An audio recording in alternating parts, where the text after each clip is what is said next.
আল্লাহ নবী শিখিয়েছেন, যে ব্যক্তি প্রত্যেক দিন সকালে 3 বার আর রাতে 3 বার, অথবা বিকালে যে কোনো সময়, সকালে 3 বার রাতে 3 বার, মাত্র 6 বার এই কালিমা পাঠ করবে, রাদিতু বিল্লাহি রাব্বান ওয়া বিল ইসলামি দীনা ওয়া বিমুহাম্মাদিন সাল্লাল্লাহু আলাইহি ওয়াসাল্লাম নবিয়্যান ওয়া রাসূলা।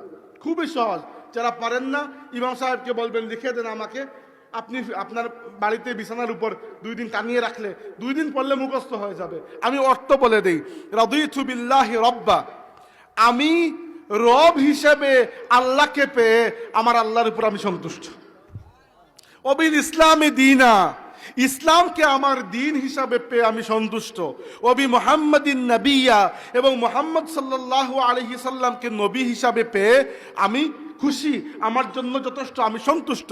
যে ব্যক্তি প্রত্যেক দিন সকালে 3 বার আর রাতে 3 বার এই তাসবিহটি পাঠ করবে, মাত্র 3 বার, ওই দিন যদি সে মারা যায়, হাদিসে এসেছে আল্লাহ তাকে ফিতরতের উপর, অর্থাৎ যেভাবে মায়ের পেট থেকে জন্ম নিয়েছিল সেভাবে নিষ্পাপ অবস্থায় দুনিয়া থেকে বিদায় দেবে।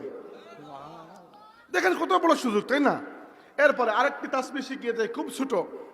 আপনারা তাসবিহে ফাতিমি পড়েন না? অনেকেই পড়েন।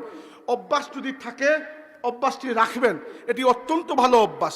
সাথে ছোট্ট একটি জিনিস আমি শিখিয়ে যাই, 5 ওয়াক্ত নামাজের পরে, ফরজ নামাজের পরে, 5 ওয়াক্ত ফরজ নামাজের পরে, অর্থাৎ সালাম ফেরানোর পরে পড়তে পারেন, অথবা দুয়ার পরে, যে কোনো সময় আপনার সুবিধা মতো, অথবা সুন্নত পরেও পড়তে পারেন, যেভাবে।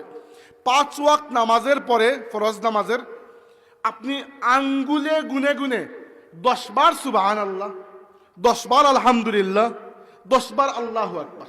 আবার বলছি, 10 বার সুবহানাল্লাহ, 10 বার আলহামদুলিল্লাহ, 10 বার আল্লাহু আকবার পড়বেন। বেশি কিন্তু না, 10 বার। এবং তাসবিতে নয়, আঙ্গুলে। তাসবিতে পড়াও ঠিক আছে, ওটিও জায়েজ, না জায়েজ নয়, কিন্তু নামাজের পরে আল্লাহ নবী হাত দিয়ে গুনেছেন, এজন্য আমরা নবীর অনুসরণ করব। শুধাই কেন নবী পড়াচ্ছেন সেটি নবীর বিষয়, আমরা নবীকে যেভাবে করতে পেয়েছি সেভাবে আমরা করব। হাতের আঙ্গুলে গুনে 10 বার করে সুবহানাল্লাহ 10 বার, আলহামদুলিল্লাহ 10 বার, আল্লাহু আকবার 10 বার। আপনার আর জান্নাতের মধ্যখানে আল্লাহ নবী বলেছেন খালি মৃত্যু ব্যতীত আর কিছু থাকবে না, ওদিকে মারা যাবেন, ওদিকে আল্লাহ জান্নাতে প্রস্তুত করে দেবেন। তো দেখেন,